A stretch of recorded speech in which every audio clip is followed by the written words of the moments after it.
Ramogi en saa 7 mar odiochieng' intiere wang' sama yudo weche manyien moikuni chenro mar migago mago mosetimore mago madhi nyime kod timore e pacho kae ndio miyo bed kod chakruok nyaka giko magi weche maomiyo pek. Na walipiga risasi kila sehemu. Watu bandits zaidi ya 300 waliingia kwa community, walipiga watu risasi kiholela kila sehemu. Jokuo jamni onego jiarie kaunti ma Samburu kendo yombo kod jamni makwangi pok oyangi. Migao mari takithure kindike ogolo chik maloro kuonde kunyo mula moko podhi Migori kabendo medo ji olwenj kedo kod kwong ma oko puodhi. No vacancy has been announced in the seat of the party leader. Governor Masia James Orengo kuonde Raila Odinga mapode no gai mar ODM kendo joma geto lemono gin joma leko.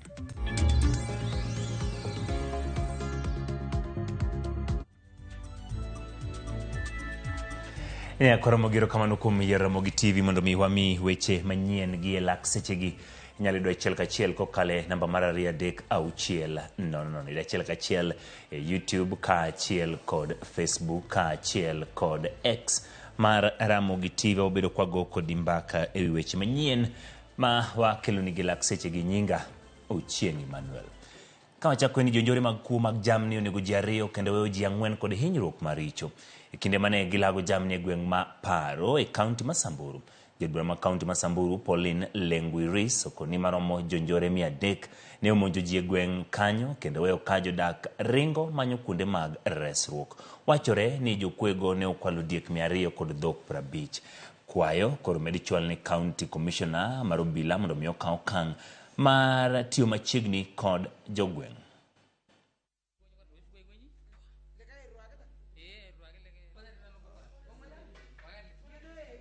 Tembea pale Poro kusikia kilio cha watu wetu kwa sababu leo asubuhi kutoka saa 4 wamekuwa na attack kutoka bandits ambayo wametoka Malaso hapo Malaso Valley. Tunajua ni bandits kutoka Pokot community na wamepata watu ambayo walikuwa wanajitayarisha kwenda kwa makanisa, wengine wako katika hali zao za kawaida na walipiga risasi kila sehemu. Watu bandits zaidi ya 300 waliingia kwa community, walipiga watu risasi kiholela kila sehemu, sio watoto, sio wasee, sio wamama, wamepiga hata mali risasi. Na kutokana na hiyo incident tumepoteza vijana 2. Tayari tumepoteza vijana 2. Mali ya mbuzi 200 imeenda kwao, wamechukua pia ng'ombe 50. Sisi tuko na shida sana. Kila siku tuna maiti tu ndio tunapata hapa. Na tunalamika kama serikali wako hatuna usaidizi hata kidogo. Watu wao wale tu. Sasa maiti 2 wameletwa hapa, wengine 4 wamejeruhiwa kwa hospitali hapa. Na bado wengine wanaletwa wako na majeraha. Sasa tuko na hiyo shida kubwa sana. Kodhi nyime yangore ni apedha mager mosebedi ketime alwora ma Nam Lolwe osenyagolemo. E kaunti mo Bay apedha mosebedi kaitimo ni yedhe mamero ji osejiwo kenge ma iketo gi tend piny owacho ma Bay kod migao mar arita. Kindiki oyango magi ka bende ne olose kaunti ma Kisii oyango kaka piny owacho osekedo gi yedhe mamero ji. Oyango ni kuonde nyuo kwong maromo 14 oselor kendo gigegi mag loso kwong osekethi. Kuonde math kod kuonde uso kwong maromo 12,750 e counties 47 bende oselor. Kuonde ma osebedo gi lesen kendo ne tiyo alwora mag sikunde ataro ma chik maromo 6,500 oseban piendegi. Chike manyien matayo chenro mag timo pedha ne kwong ma ok opodhi biro pedhi od bura dwe manyien. Morning, sir. Morning. My name is Robert Basigwa, County Prisons Commander, Homa Bay. Basigwa. Yes, sir. Thank you, Commander. Unless we destroy the infrastructure of violence that is developing, which is politically instigated, these criminals will organize themselves and mutate into other crimes. We've decided to sustain this war on a permanent basis, the way we have sustained the war on other serious national security threats.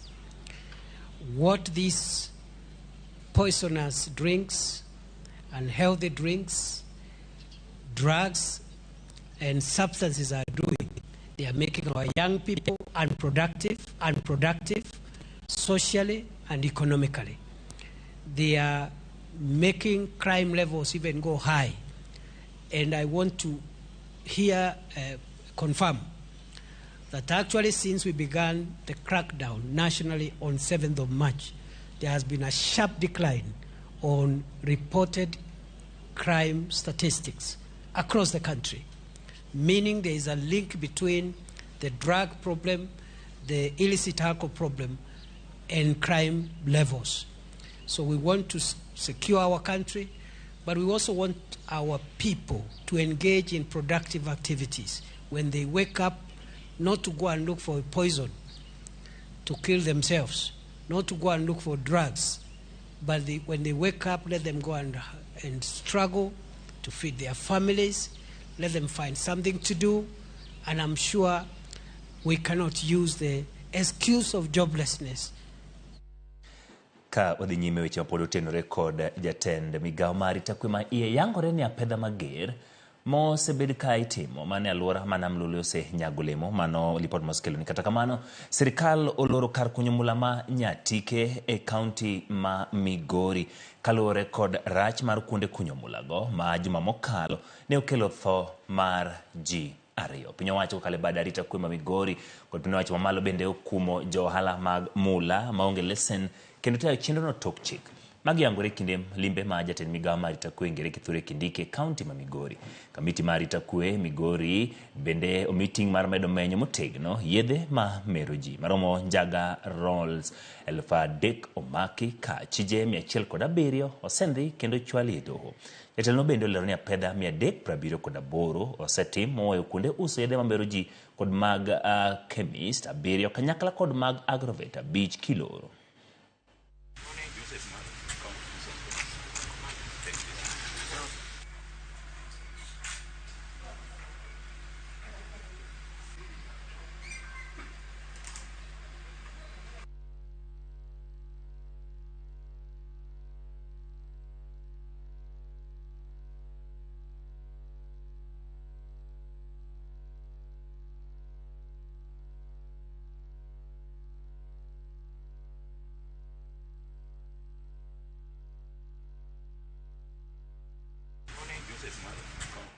Kawergi magodi county Masiaya, Governor county Masiaya James Orengo koro yango ni onge thuolo mar telo e duond bura mar ODM konyero kweth mag josiasa mamoko e duond burano mosechako chikore kendo yuayo dwaro kang mar kawo kar ogai mar Ramogi Odinga. Orengo mane losi kinde no ma jokanyo mag ODM e county Masiaya romano bagi kar chung bura ma Lego Usonga nelo ni gibiro dhi nyime gi sero Ramogi Odinga kaka jatendgi kalore ni onge thuolo moselandi mar tend duond burano. Orengo ne odhi nyime gi yango ni giketo maino gi e tego duond bura ne gwenge mag Siaya kod Kenya mangima motelo ne yiero margi mabiro.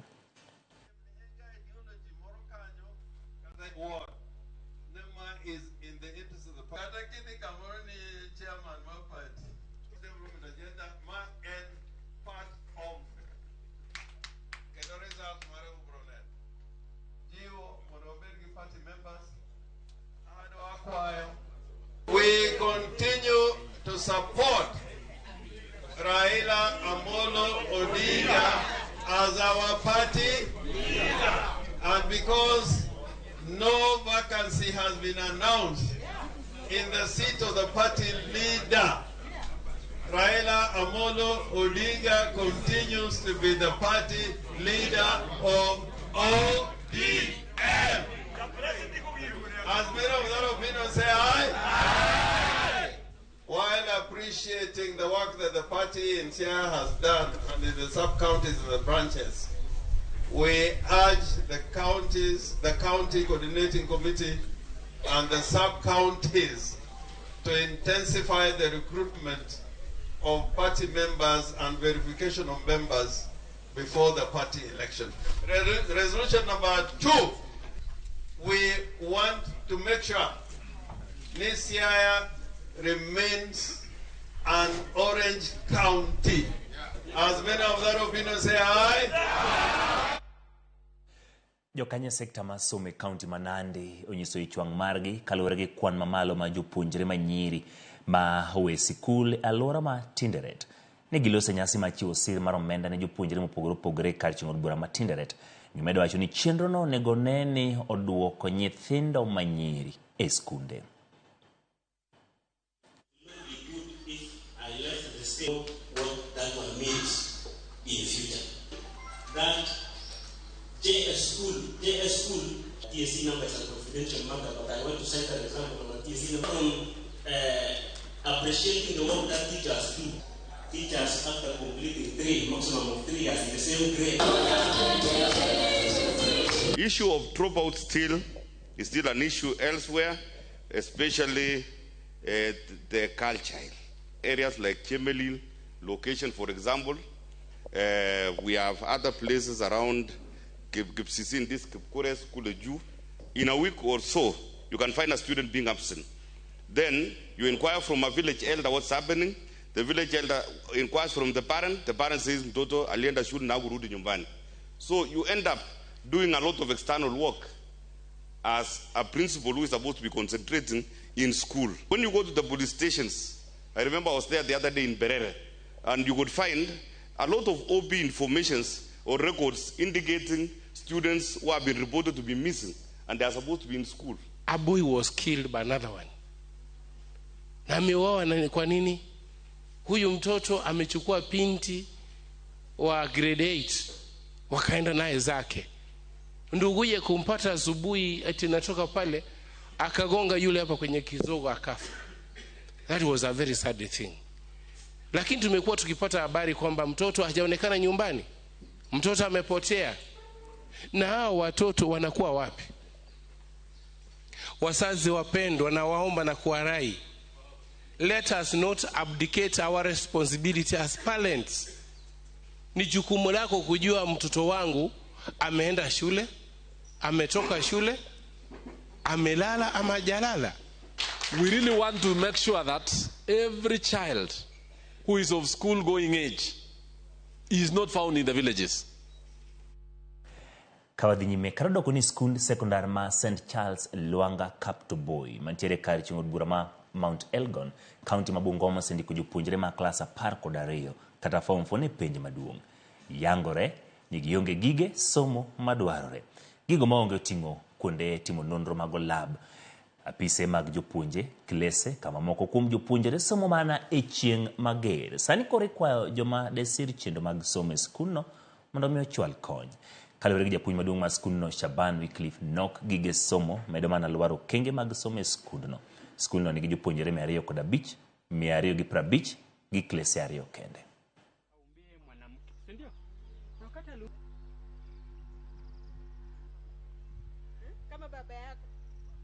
The students and the teaching staff, that some of these students have not seen, apart from studying about Bunsen burner or some of those lab equipments, they have not seen them, and some of them are even candidates here. They need classrooms, they need an office for the teachers, they need other facilities, a dining hall. All these are needed in this school. We are not able to do all of them as an organization, but what we can do is to urge our members, to urge those who are able to get this message that this school is in need of them.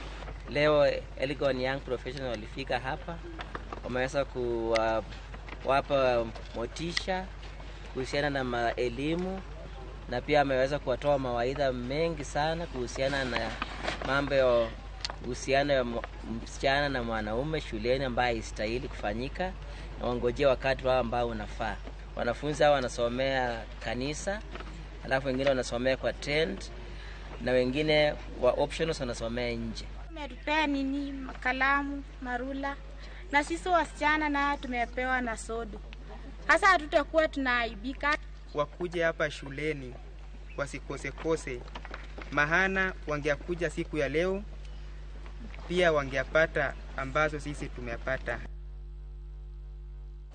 Kauke gwenge wadhi gwenge mag Kwale, Tend County ma Kwale ochako chenro mar pogo kothe ne jopur mag oduma e county no e kinde ma odira mar pith pok ochopo. Kothego madirom tons 19 ibiro pogi ne jopur e wards duto 20 e county ma Kwale. Governor ma Kwale Fatuma Shani wacho ni tinga mag county dhi nyime gi puro ne jopur nono maonge chudo ka giikore ne odira mar pith.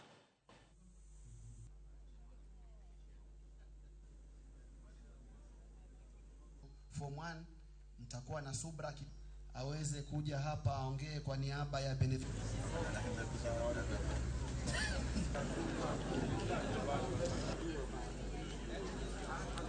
Aweze kuongea na kila mtu akimwona. Ndani ya kaunti hii tayari tumenunua mbegu tani 19. Kwa hivyo hizi mbegu kila ward itapata takriban tani 1 ya mbegu. Karibu na tani 1 hapo ya mbegu. Kwa hivyo leo hii tunapeana mbegu kilo 950 kwa wananchi wa Timba Golini siku hii ya leo. Kulima ni bure. Tingatinga ya kaunti ni bure. Wanafaa walime bure. Mwananchi ukiitishwa pesa, tafadhali ripoti hiyo. Niombe tu katika budget ambayo inafuata, kama tunaweza kuwekeza zaidi katika masuala ya trakta, ili wananchi wetu wa Kwale wote waweze kulimiwa. Na si kulimiwa tu, waweze kulimiwa kwa ule wakati ambao unafaa. Na kushukuru mheshimiwa au rais wetu hapa Kwale kwa kutuletea mbegu hizi za kisasa, kuongeza mavuno mashambani au shambani. Na pia nashukuru nimewahi kulimiwa, hivi sasa nangojea kupata mbegu tu niweke chini. Kawuok e gwenge mag Kwale wadhi county Maembu, Rowere county no okwamore mebed mabor gi go punda oyae kod tiyo gi yedhe mamero ji kaluwore ni timbe makamagi rocho ngimagi. Kanolose nyasi mar sapo thith county Maembu, Archbishop Manyeri man kanisa mar Jokopere Anthony Muheria mabende ochung'ne diocese ma Embu wacho ni yedhe mamero ji gi go punda landa oseketho ngima rowere mathoth kendo miyo girem chopo lek mage. Okwayo rowere mondo mi osik kalamo Nyasaye to kik girit mana seche mag midhiero eka gidonje lamo. Jaod bura ma Manyatta Gitonge Mukunji oywago kwan mamalo mar rowere masani tiyo kod yedhe mamero ji ka bende okwayo piny owacho mondo donjre gi rowere masani odonje e ohand luoko pesa.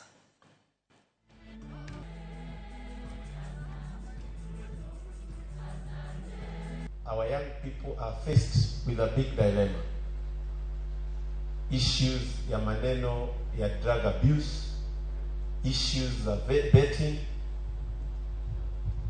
things that are affecting our young people and making them lose focus. And interestingly, Archbishop, Easy V2, they make some very few people billionaires and millionaires. And they make our young people to be paupers and, as you said, to be zombies, na wanashindwa hata kujiendeleza kimaisha. Even in leadership, where you see instead of desiring transcendent love, care, mercy, uplifting people, instead we get stuck in just money, wealth, fame, and praise. We reject the things of the flesh, the attractions of betting, for get rich quick. And we also the things of immediate and fake pleasures that come through drugs and other pleasures that tell you earlier engagements, where you as young people are attracted to pleasures that are illicit, immorality. Kawuok e gwenge mag mawuok e gwadhi e Trans Nzoia kama jokanye migawo masomo e kaunti ma Trans Nzoia koro dwaro ni skunde mag sekondar ochak solo paro maliw madhi konyo jopuonjre manyiri masani rieny e sombgi. Ka giloso St. Joseph, gitelo ni dwaro nitiere mar jiwo weche mag somo kendo tiyo kod kit chwech mag mine mar jiwo nyiri man kod riyo mar biro rieny kendo muomo somo. Jonyuol bende ojiw mondo kik jwang' ting' mar tiego rowere manyiri kendo ikogi ne ngima makiny.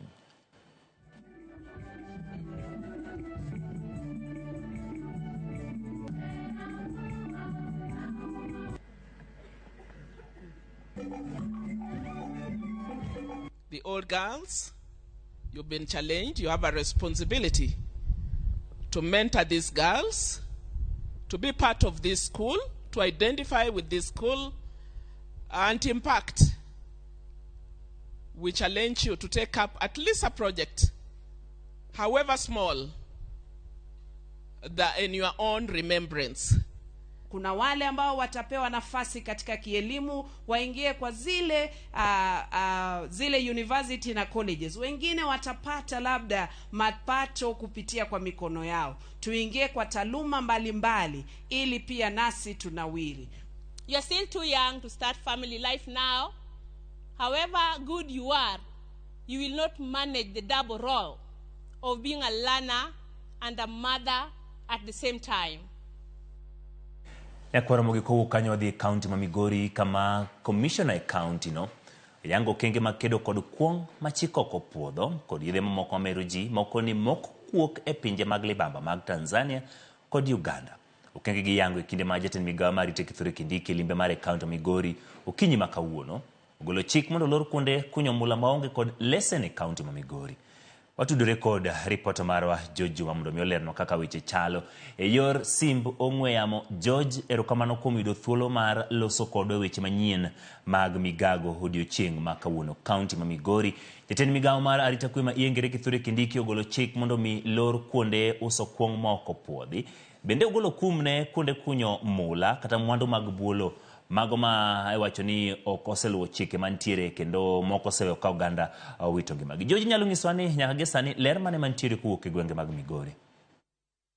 Erokamano awinji makare kuwuok e kaunti Migori en adier ni odiochieng' ma kawuono jatend migawo mar arita Kithure Kindiki ne olimo kaunti ma Migori kama bende ne obedo kod romo kod apisas mag arita kwe ma thoth gin mago madongo kuwuok e kaunti. Kabende ne giwuoyo weche mopogore opogore. Kabende bang' romo machal koda mano okinyi ma kawuono waneno ka county commissioner e county ma Migori David Gitonga ne oluongo kendo bedo kod romo kod jolok mowuok e sub counties duto e county ma Migori. Mar ng'eyo to chikego mane ogol kod jatend migawo Kithure Kindiki ere kaka inyalo ketgi e tim. Achiel kuom gin man kende kod kedo kod kong mago bende nyaka sani koro chik ok opuodho kaachiel kod kata nyasore county ma Migori. Ka lipot bende wayudo kuwuok kuom commission yango ni nyaka nyicha fedha mar kong'o chakre gisepuko litas mag kong'o malo 100,000. Bende king'iyo nyasore bende osebed ka imako bende gisemako nyasore ma pekgi oloyo kilogram 100 e kaunti ma Migori mangima. Ka pesa machal kod mae bende koro pod dhi nyime ka owachi bende gima koro gigeto ni ka opogi kod kong'o en ohalano mag ethanol kata pilni mar ethanol bende nyaka sani koro chik ok opuodho ka omedo ni gisejiwo arita to ahinya e tong'no mar piny Kenya kaachiel kod Tanzania ma bende thoth nyasore kaachiel kod kong'o mok opuodhi ma idendo kaka uncustom obiro ka bende wegego mag Tanzania kabiro nyaka e pinyno mar Kenya. Kabende owacho ni apedha ni gitin kende gin kendgi owuon to gitiyo kod jopiny bende osudo ka koro miyogi maling'ling to ahinya kido kod wechego mag nyasore miuso ahinya e gwenge mag Isebani kaunti ma Migori. Ka opogore kod mano bende jatend migawo Kithure Kindiki ne ogolo chik mondo lor kuondego mag mula ma bende nyaka sani koro tiyo e tok chik kata onge kod lesen. Kabende ma obiro lipot migolo kod kaunti kunyuani kinde mar dwe achiel ji maromo 7 osewito ngimagi kuondego mag mula kariyo timore tarik 22 mar dweni. Kabende wane mae nyiso ni kuonde kunyo mula mathoth ng'eny gi pod oketo ngima oganda kuma richo. Kabende sama bende koro gitimo apedha machal kod ma gichako odiochieng' ma kawuono commissioner yango ni king'iyo kuonde ma ikunye mula kaachiel kod mago miluoko mula duto e kaunti ma Migori. Kuonde luoko mula midendo kaka leaching plant king'iyo gi e kaunti ma Migori mangima mana 3 kende kuom maromo 100 ema nitiere kod lesen. To bende thoth gi kinde gi osekalo ni bende kod giloko lesen go. Kowach ni koro gichako okang' mar neno ni kuonde miluoke mula kaachiel kod moko ma ikunye mula moko luwore kod chik okawo lesen kaka owinjo po nono to gilorgi. Kabende oyango ni king'iyo gwenge mag Makalde kuom ranyisi nitiere kuma bende kwiri ma itiyo godo kuondego mag luoko mula osebedo ka keto ngima oganda kama rach mokalo. Kabende ma bende koro gidhi kedo godo mar neno ni kuondego ma bende koro ok opuodhi mondo koro tim ohalano mar kunyo mula koro lor. Bende gigeto kata jok mowuok e pinje mamoko mobiro timo ohala ahinya mag bende kaka foreign investors mawantie moko bende osebedo ka koro chal ka gima timo ohala mar mula gigo mag Nyathike kod kaunti ma Migori to gionge kod lesen to bende koro omiyo gi thuolo machal koda mae mondo koro gigo ohala mar mula. Owacho ni bende ging'iyo ka ohala mar mula ma igoyo kokoluwore kod chik osemiyo piny owacho be ok yudo osuru nikech ng'eny gi gin joma piny owacho ok oyango. Koro apedha ni bende biro konyo mane gibiro kod jomo mi lesen ma bende koro biro konyo piny owacho e wechego mag chiwo osuru. Mogik king'iyo gwengego ma Kihancha nitiere alap mosebed ka ikunye mula ka bende bugo ma ikunye mulago okalo nyaka e ute mag sirikal Goe ka nitie kama bende offices mag DC nitiere ma mos ka dhi nyime. E kinde mokalo piny owacho ne chungo chenro mar kunyo gwenge ma Kiancha. Kara mono sudo kama idhinyo bende osekelo luoro ni kunyo mondo nek mi kata mana utego mag piny owacho miting'o offices kaka mag DC. Dek gore piny koko ka okang'. Ka osingo ni ne gichung' kata sani gichak gidok. Kendo ma achiel kuom kuondego ma bende koro gigeto. E sama koro gichako apedho machal koda mae mane ni wechego mag kunyo mula. Koro tim kaluwore kod chik ma idendo kaka Mining Act 2016. Obedo kono gana ma pur nyaka sani koro timo alago moko puodho oneno luwore kod chik kapok okane gi okang' mowinjore e apedha bende koro gichako odiochieng' ma kawuono. Erokamano Juma Okomiwa lipot kowuok e gwenge mag Migori achiel kachiel watudre kode kanyo. Jatend migao mar arita kwe ma iengire Kithure Kindiki nolimo gwengego kendo chiko gol kanyo kuonde ma uso kuong' moko podhi gin mago makori loro gi lak sechegi kendo lesen mag gin mago mikao. Kuonde ma kunyo mwandu mag buolo bende gin mago ma bende koro ogomo kuom gi hukum kalore ni moko kuom gi osebedo ka kelo midhiero kendo oganda ma opogore opogore matimo chenro ma kamago wito ngimagi. Lipot machal kamane boyudo kochopo weche manyien mabiro e kinde mag odhiambo chenro mar ang'ich welo kod oimore. Mano ne oloso kanyo kod lipot maro e kaunti ma Migori George Juma. Kawuok Migori wadhi e gwenge mag Tharaka Nithi, gavana e kaunti no owito kolesen duto mag kembe maloso kuong' kendo chiwo chik ni nonro tim makare kapok kembe go chako mi lesen manyien. Kano lose gwenge mag Magutuni e kar chung' bura ma Mara. Gavana Njuki lero ni moko kuom kembe maloso kuong' osebedo katiyo gi lesen mabandia mar tayo helnigi.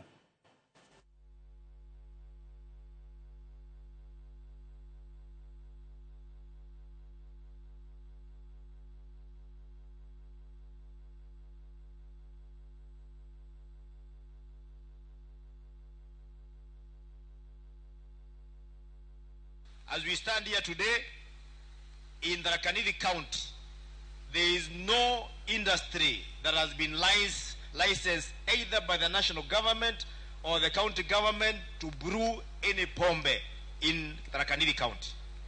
Hata hapa tuko katika Magutuni, ile kampuni inaitangwa Kera Hills Limited, hatujasema imefungwa, lakini license yake has been suspended until inspection imefanywa na imekubalika na KRA, Kenya Bureau of Standards, Tharaka Nithi County and the Department of Health. Saa hii haifai kuwa inaoperate.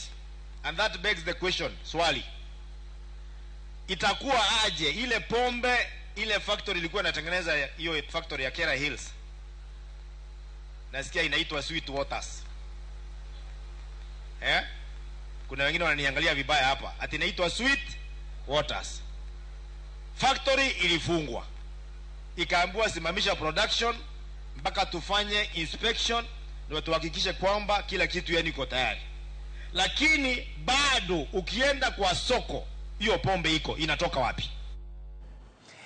Nyaka Ramogi kedo gi kuong' en mano ma biro dhi nyime pacho kae nikech piny owacho gonyon ni nyaka to giked gi kuong' moko podhi kapok wadhi e yweyo. Nitie jogo maneno achiel kachiel kuonde mopogore opogore maorna ote namba mar 3-6-6 kachiel kod ilawa duto mag tudruok. Erokamano ng'at maluongore ni Queen of the South Charity ineno ka intiere Kisumu. Erokamano kuom kete chenro mar migago. Mildred Odalo ka intiere Nyakach Kati to wacho no Chieng' Emmanuel wuoro ka kedo mar kuong' dhi nyime pacho kae. Erokamano oluongore ni en nyar japuonj. Erokamano kuom kete kae. Nicholas Otiende ka intiere gwenge mag Eldoret owacho ni wang' ni ka piny owacho yango ni kuong' ni madhe pacho ka. Nicholas erokamano kuom kete Ramogi TV. Velma kantie Nairobi wacho ni omos ne min gi Elizabeth Okech kani kano Ombei owuor ka koth mapek no chwe gwenge mag Nairobi otieno mak nyore. Erokamano Velma. Caroline Baraza mwacho nena kanyo Nimo Marinda kantie Nairobi. Erokamano kuom kete Ramogi TV. Magdalene Ngude ka intiere Nairobi bende neno achiel kachiel. Violet Thomas bende wacho neno kanyo. Mera Kinyi ka intiere gwenge mag Saudi Arabia wacho no Chieng' Emmanuel Amor kane Ramogi TV ayudo weche matimore dala kata oko mar Kenya. Erokamano Mera Kinyi kuom kete Ramogi TV. Lavenda Dhiambo kantiere Lakisama Nairobi wacho no Chieng' Emmanuel an bende aluwo gik matimore pacho kaendi mana Ramogi TV ahero neno weche manyien Ramogi TV. Erokamano kuom kete kaendi. The one and only Ogalo wacho ni mos ne dagi Mama Phoebe Ogalo ka intiere Chemelil Kisumu. Erokamano kuom kete Ramogi TV kaachiel kod Rosemary kantie Migori gi Rose Kezia kani South Sea kaachiel kod Nina Achieng' Olwal ka intiere Nairobi Dono. Nyakora mga joang' kik idhi mabor pod wantiere kod mathoth moikoni chenro mar migago.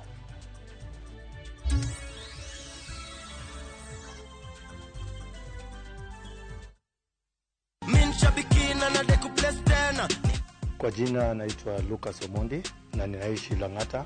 Ile kazi nilikuwa nafanya nimestaafu, nafanya tu biashara yangu tu. Jana wakati ile baada ya kutoka mazoezi nikasema acha nijiwekelee kidogo. Nikijiwekelea hivi nikasikia kasini. Kuangalia message nikaona kala kumbe kuna ukweli ndani yake. Ndio hapo kafuraha kingine kakaanza kuingia, kajasho kakatoka nyembamba. Hata in fact huyo kijana wangu pia ndamwambia hebu pia wewe kamata kakitu. Shabiki imenisort sana. Because kuna biashara ile nilikuwa nimeanzisha ya kuuza kununua mifugo na ninauza. Unaweka Mungu mbele alafu pia anakupatia mawazo. Shabiki Super Jackpot ni time yako. Mina dai wote twende hivi. Not for persons under the age of 18. Shabiki.com is authorized and regulated by BCLB license number 587. Sasa kwa tao moja tu unaweza pata third party cover for your private motor vehicle valid for 30 days. Say goodbye to expensive motor vehicle insurance. Pata bima kutoka Direct Line Assurance. Kujisajili bonyeza *487#. Weka namba plate ya gari yako, ID namba yako, email address yako na ulipe thao moja tu. And your digital cover will be sent to you instantly. Collect your sticker at your nearest Total service station. Dial *487# upate third party motor insurance valid for 30 days. Pap, ni thao tu.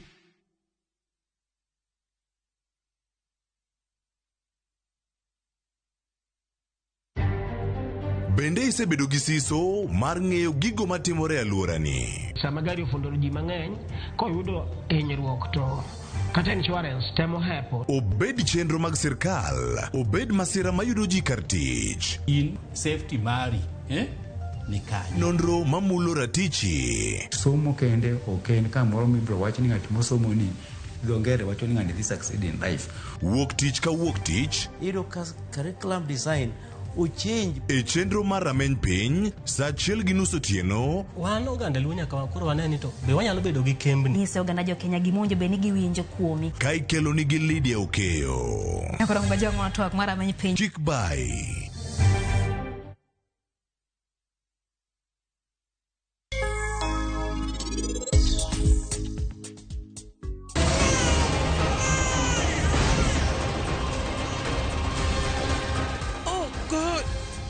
What is this? Iwacho ni wuon nyathi ma Meher nonyuolo en Vikram Diwan. Wuodi ming'eyo ma Viki biro bedo ng'at machielo. Kaponi en onyalo bedo manav bang'e Karano yie kode wanobo timang'o to Mrs. Diwan biro timang'o kufwenyo nyathine nosetho.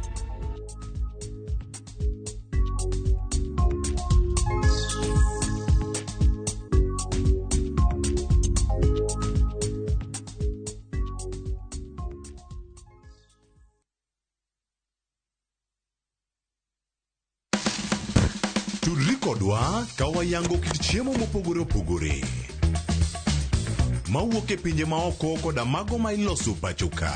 En gi ring'o mang'eny to kosetuo kama ma inyalo kano ndalo mang'eny. Mamiyo lep chwadore kendo ni kod ndhadhu mopoto. Fweny maling'ling ma itiyo godo e loso chiemo ka in bende ipuonjori kaka inyalo loso mana e jikondi kanyo.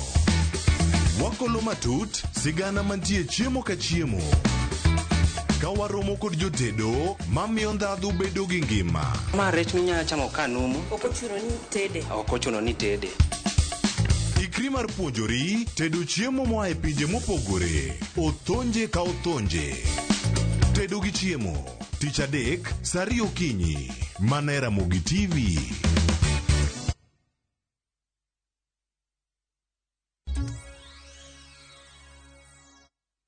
Nekwaro mogiro kamano kuom medo kete Ramogi TV. Wadhi e wach mabende ji mathoth no obedo gi buok e gwenge mag Nairobi ni koth mapek mane ochwe boma ma Nairobi otieno ma piny orugo kawuono ne okelo midhiero mar pi oula kendo ng'iko yore mag wuoth e apeyni mathoth e boma ma Nairobi. Kodhno bende ne okelo oula mapek e apaya makalo e kor lwasi mong'ere kaka expressway ka joriembo mane tiyo kod apayano ne ochuno mondo omany yore mamoko. Midhiero ma kama obiro e kinde ma bad migawo mochung' ne koro chal ma kor lwasi yande oselando ni koth mapek biro chwe dwe ni mar adek.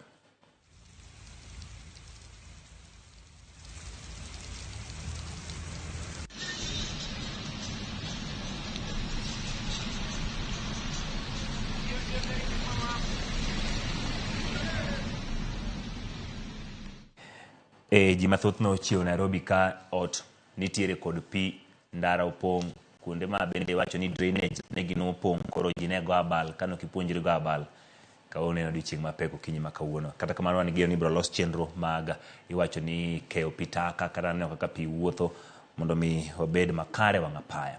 Kodi weche mag somo pod en dang'ni e chenro mar somo mar CBC, kama kuom jonyuol koro wuok oko ka se okang' mar piny owacho lando ni jopuonjre mag grade mar 9 biro mana bedo e alwora mar skunde primar higa manyien. Luoro margi en ni okang' ma kamano kide kinyo som jopuonjre go kaluwore gi bedo ni ikruok pok oketi makare ne jopuonjre go yudo gige somo kaponi ok omigi thuolo mar donjo e alwora mar skunde sekondar. Juma mokalo jagoro mogiyore migawo mar somo Belio Kipsang nyocha wacho ni jopuonjre go biro mana bedo e skunde mag primar ni mar onge thuolo mar klese ma biro bedo e skunde go mag sekondar.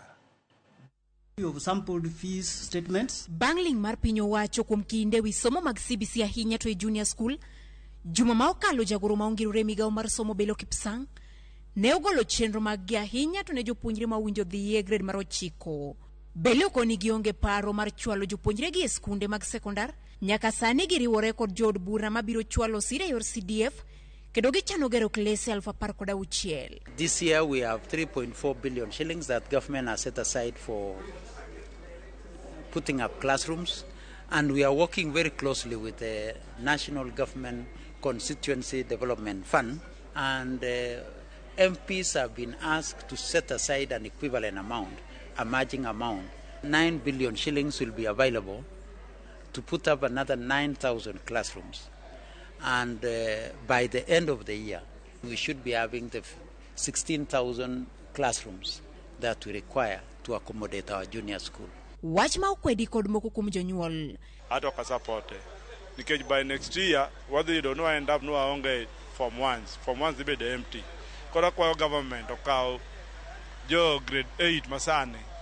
Kanyalo reto gitim paint next year gidhi represent form ones e high school. Koro sani the next 8 months modong gi government ok dhi nyalo chulo pesa no. Do bedo gima ber mar mondo nyithi primary, nyithi junior secondary oyud kaka nyalo yudo puonj maber e capacity madwarore. Kata manasir mar NGCDF bende gikoni ywaruok osebede ma ok owinjo bed ni gogo kwano matin ne dweche 8 to higa rumo kendo somo mag grade mar 9 chakore. CDF de waneno ka sani gi ywaruok nitiere ma yudo ka mbungo biro piny pesa no tin mano kutero gini pod ok rom. Koro kikuwuno ni gino dhi duration bosaram. Ka sirikal nong'eyo ni grade 9 onego bed ni bedo e junior ma oduogo bedo e primary, to sirikal dikoro nosetimo gik moko mapiyo piyo moloyo kelo adithi mang'eny mag jini CDF. Ne gibiro tengo pesa e CDF, to CDF no wajumbe yware gi sirikal e wach CDF. Riwruoge mag jopuonj bende ywak ni piny owacho oseywa ng'ich e tieko midhiero ma jopuonjre mag junior sekondar kadhie. Wageno ni sirikal nigi paro mar kawo pesa kwa our MPs, members of parliament, to de waer nikech MPs ema pogo pesa e budget e bunge. Gikel pesa moromo manyalo gero classrooms, manyalo gero laboratories, manyalo gero other facilities e skundege e samo winjore. To nikech sama ko nyithindo gi grade 9, grade 9 is now becoming a very senior class under junior school, and therefore facilities you know being take place ane mabende kaber to chakti kod moko mapo kotimore maber. Somo mag junior school osebedo kod ng'uro koa kuom riwruoge gi kende to kata mana jonyuol. Aneno ka sirikal temo tugo kodwa nikech gik mosebedo kochiko te ok osebedo katimore. Omiyo nyithindo gi to dhi wito nigi hapgi mar somo. Ok awuoyo kaka ng'at ma nigi more gino, but wuo koparo kata wajumbe bende bed kod bura no parliamentary ka giparo to gima gikadho no en gima dhi timre koso gima dhi timre. Ka chung mar piny owacho to en ni ikruok oseket makare kendo klesego ibiro ger kapok higa orumo. Gedo gi bende biro riwo mag kuonde timo nonro mag science kata laboratories. Judith Omondi, Ramogi TV. Kawadhi nyime e lipot ma bende biro mi mor en ni yewich maboyo ahinya ne oneno ahinya masawa mar Kenya kinde kedo kod loch mar piny Kenya, kama oganda jokedo mag Mau ne ong'e kod pidho yie wigi. To bende ma pod timore E kar dak ma Githurai wayudo Elizabeth Wangu, miyo ma opidho yie wiye kendo chiegni mulo lo, kowacho ni ogeto mich mar nyadhi e piny mangima mong'ere kaka Guinness Book of Records. George Batimio Oler. Kuom kinde mathoth ji ma ithorone ka yie wigi boyo gin jomosuko. Kata kamano, ma opogore kod sigand Elizabeth Wangu, miyo ma odak Githurai. Kuom higni 15 sani Elizabeth osebedo ka opidho yie wiye. Yie wich ma lewgi chiegni mulo lo, kendo koni ogeto go mich mar nyadhi mar piny mangima ma idendo ni the Guinness Book of Record. 2009 saini kama iko na 15 years, kwa sababu sipendi kuchanua na nywele yangu inakuwa, sipendi kuchanua. Ukiweka dread hautachanua, kwa hivyo inamea tu na ni urembo. Elizabeth lero ni kuom higni go duto ok oyiene ji mamoko mulo yie wiyego, kama na en jal maduse kod nyithinde ema oyienegi chwo lwetgi e yie wiye. Kata kamano, joma goyo picha bende ok oyienegi timo mano. Yangu haiguzangwi. Hii ndio wa kwanza. Yangu haiguzwi na salon. Yangu haiguzwi na watoto wangu, kwa sababu sipendi ikiguzaguzwa. Wanataka kuipiga picha na mimi sikubali. Kwa ajili hata ijawahi onekana Facebook. Mimi tu ndio nawaambia ule nataka nipige na nipiga, inaapia kwa picha yangu kwa simu yangu, lakini si kila mtu. Olero ne ka oseluok ne yie wiye to iwe chienge matuoye ma ok okete masin maragulu ma itiyo kod judo switch manyasani e tuoyo yie wich. Inaoshwa, ikioshwa inaoshwa vizuri, alafu inapanguzwa, alafu inapakwa wax, ikiwa tu bado iko na tumaji kidogo, alafu inafungwa na mambo inaisha. Huko kwingine inaenda ikikauka na jua siingiagi dry. Basi mimi naona kuna secret ya kuingia kwa dryer. Mimi siingiangi. Ka opogore paro gi jomo keto yie ni yie wich maboyo nyodho remo kendo weyo del kochiore. Elizabeth koni en pok oneno ka dende odok piny kendo wacho ni chiemo maber miyo dende pod bedo gi chia kendo mapichni. Ebu niangalieni mniambie, unajua pengine nyinyi ndio mnaona mimi sijioni. Inanikunywa? Haijanikunywa. Unajaribu kukula vizuri. Sana sana napenda nduma imechanganyishwa na mandizi ya Kiganda na ngwashe, nina karanganga na juu nawekelea spinach. Na saa ile ninasikia kama kiu, ninakula miwa sana. Napenda miwa. Nywele na miwa ni poa. Na sikunywangi juice ya miwa. Nakula miwa. Siendi kwa wale wanatengeneza juice, hapana. Nakula miwa. Kama ijatolewa makoro. Yani kama ijachongwa. Kata obedo ni onge adier mar nonro mar sayans matudo chuny ler kod yie wich maboyo, kaluwore kod Elizabeth Wangu, jomo pidho yie wigi thoth gi chuny gi ler. Na ina glorify God. Na kwa yote, glory yote imrudie Mwenyezi Mungu. Huyo ndiye ametuma ifike hapo. Samson ni wa Biblia, lakini hakuna ukoo. Lakini wale wengi wako na dread, roho zao ni safi. Roho zao ni safi. Wengi wale wako na dread. Si wengine wanakuja kuona mambo huku, si hata nywele yangu inaweza uoni. Kata obedo ni poko yangore ka chieng' moro noliel yie wiye, oruo wuda ming'a nyalo miyo chieng' moro Elizabeth luare lekne mar yudo mich mar nyadhi kendo mar adhai mar sigana mar piny mangima, the Guinness Book of Record, kaka lek mari osebedo ka ochung'.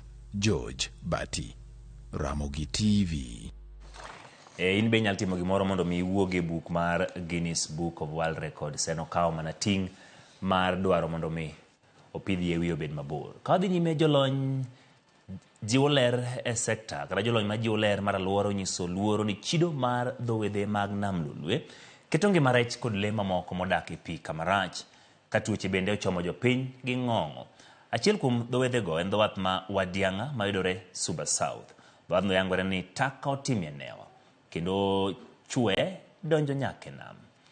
Jafwambo marwa Ali Abich nigi ler. Ma en dhowath ma wadianga ma yudore boma Masindwe ka churubura ma Suba South kendo ting'o jolupo mathoth kaachiel kod johala kaluwore gi chenro mag lupo madhi e nyime. To kata kamano chido ma dhowadhni ochidogo kelo luoro ne jolony e weche mag alwora ma wacho ni miyo pi nam lolwe lel kendo keto e andakinge marech kod le mamoko modak e nam lolwe. Chupni mag plastik ma osetigo, jwelni kod taka mamoko pong'o dhowadhni kendo chido alwora, gino ma omiyo riwruok mok mar piny owacho ma ong'ere kaka Lake Region Empowerment Network LREN ka omakore gi riwruoge mamoko tero chenro mar keto ler e dhowadhni. Ne waneno kaka LREN ka wa join gi partners wa kaka Kenya Forest Services, Kenya Fishery Services, the Victory Fish Farm, Jonema, mondo kawuono wa join yawa ma tiyo kaka jolupe nam, ma tiyo kaka go wala e bich mawadianga ka, jogo tema ni alwora ni ma ngimagi ongino kuom weche mag nam mondo watim rito alwora obed maler to bende wapuonjre kaka wanyalo rito alwora obed maler. Dhowath ma wadianga ni mene tu manyaldie ma omuoche higa mokalo e kaunti ni kendo jolony e weche mag alwora wacho ni ler mare ka ok orange yo malong'o to nyalo medo kelo hinyruok ne jopiny kaachiel kod ngima rech kod le mamoko modak e pi ka gidwa ne jopiny modak machiegni kod nam lolwe okaw ting' mar rito alwora. Ne wayweyo beach ni mondo obed maler nikech kae wadianga kae manyicha kolera ochakore godo. Koro nwariwore gi jo partners mopogore opogore gi Ministry of Health mondo walos wadianga. Kendo gima watimo kawuono wapidho yiende mag bambus. Bambu en yien makonyo e weche mag rito alwora mag wetlands mag awach ni kuonde mag thidhia. Nonwa wacho negi ni their waste is their responsibility.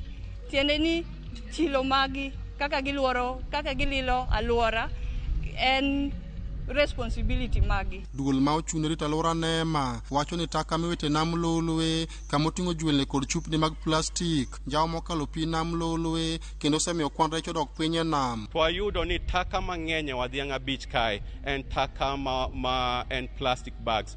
To kaka ung'eyo ni plastic bags waband, to kaka NEMA wa urge the locals ni giwe tiyo gi bags ma plastic. Dispose the pampas also at the right place. By kagitimo kamano to wabo ensure ni tuoche gi wach lupo ma jo lupo complain ni stock mar fish olal kata onge fish enam bodok chien. Ka jolupo e dhowath ma wadianga to wacho ni chido ma dhowadhni ochidogo osehinyogi e chenro mag lupo kendo koro gikwayo migepe ma opogore mondo oriw gi lwedo mar jiwo ler e dhowadhni. Wayudo ni adieri gigewa mwatimo kata activities mwatimo ka wasebedo kwalilo pi e yo mang'eny, omiyo nyaka sani lupo marwa odok chien, rech marwa ni chien, kata mana tuoche bende wayudo mopogore opogore. Koro kane gibiro mar mondo mi gikonywa e rito alwora, wamor kabisa. Wakwayo ni any department manyalo yie mar mondo mi oriwre gi LM mar mondo mi gikonywa e rito alwora nyalo biro at any time mar mondo mi gikonywa nikech rito alwora ni en beach maduong' to seche moko ok wanyal nyale kendwa. Alia Beach, Ramogi TV, Homa Bay. Yakora moging ting'wa mondo mi warit alwora mar nam mondo mi le mantiere nam obed kod ngima makare to bende tuoche manyalo gore kuom bende obed godo mabor. Ka wadhi nyime, Winfrida Mokaya Boyani ochamo mayanga kaka jatatije mar do ma Thurka. Boyangi koro kawa yanga kar mane jatatije mar do An Amadi mano dhi rutaya bang' bedo kaka jatatije mag do kuom higni 10.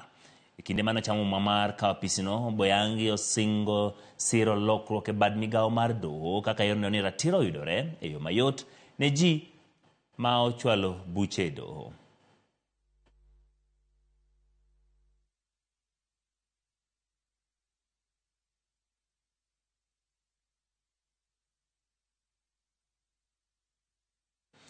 Puoch gi pake ting' ma bende koro miye manyien mar tayo chenro mag do nitie jogo mane na achiel kachiel nyakora Mogajwang ka pok wadhi e yueyo mathin akinyi. Chris Kevin Okelo kamano kuom kete Ramogi TV. Wantiere kod Amy Michaels, Merab wacho ni onena en bende achiel kachiel kamano kuom kete Ramogi TV. Jok ma bende wacho ni ginena mopogore opogore kaachiel kod Jami Jochino Ching Manuel gi sano ni makare kendo wamor kaka weche manyien biro gi seche kikidi maboro nyakoro mag juang kawaduogo weche mag tuke.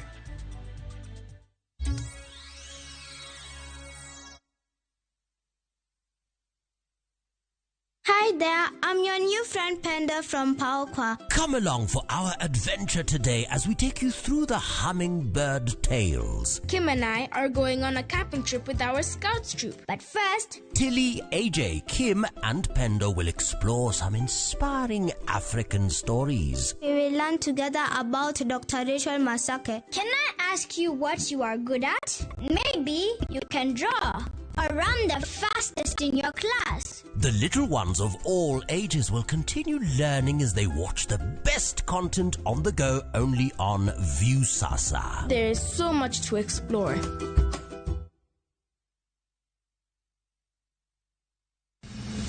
Chieng' tich adek ka tich adek en oketho piny to pod ogo ji dhinyore te kanyo kar jopiny. Magi duto yudore mana e Ramogi TV. Yani ene ubiro ga bora ne ubiro to otengo abiro timo numa gima abiro timo okono timo jo Kenya bu usaul gi wund ma pile Buch jopiny to nitie kuonde moko bende japiny mano golo lo mondo los go kembe gi eki ni sani koro kembe go eki ibro usi maduonde japiny okuwinji e od bura miluongo ni kaka Nyinga Trevor Ombija jandingo panga jo nyakach dendo nombija tai nyakwar guok kocha pesa. Tich adek saa adek otieno kik bai.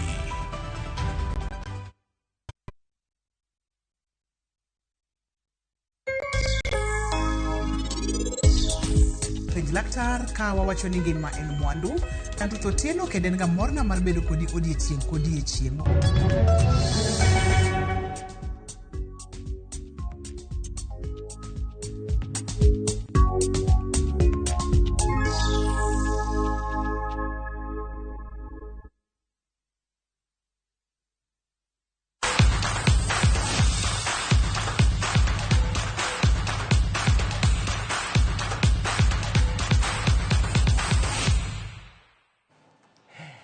Wadhi weche mag tuke. Klab ma Migori Youth pok oyudo loche tuke adek mokalo to kwilo kocha margi kendo miyo kocha machon mar Shabana Sami Okoth thuolo matayo klabno e tuke mag lig mapiny mar National Super League. Lap ma Migori Stadium odiochieng' manyoro Migori Youth noyudo ka tugo pek bang' wuok ambodhi nono gi klab mar Vihiga Bullets.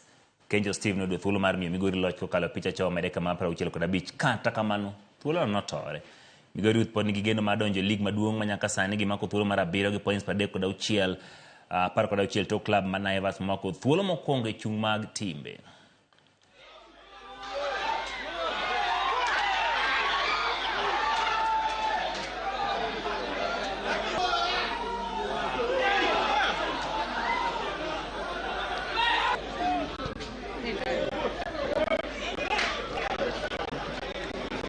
Tumedominate game, imekuwa ni nzuri, tumecreate chances but katika finishing kidogo ndio imetulet down.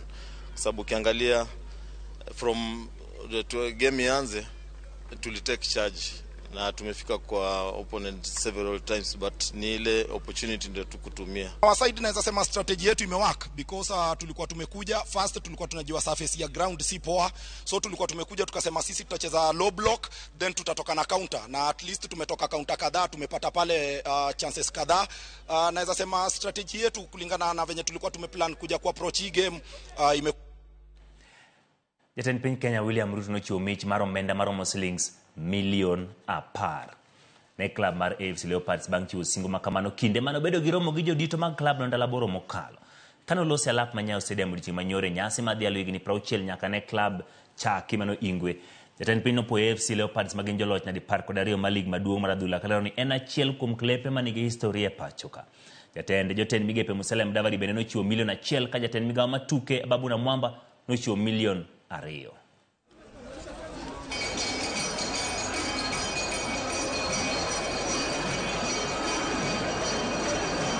Mimi niwahakikishie ya kwamba serikali yetu itahakikisha ya kwamba tunarudisha michezo mahali ambapo Kenya inajulikana as a sporting nation. And therefore, I want to commit to you as sportsmen and women that we are properly aligned. Under our bottom-up economic transformation agenda, football is front, center, left, right as we go into the future.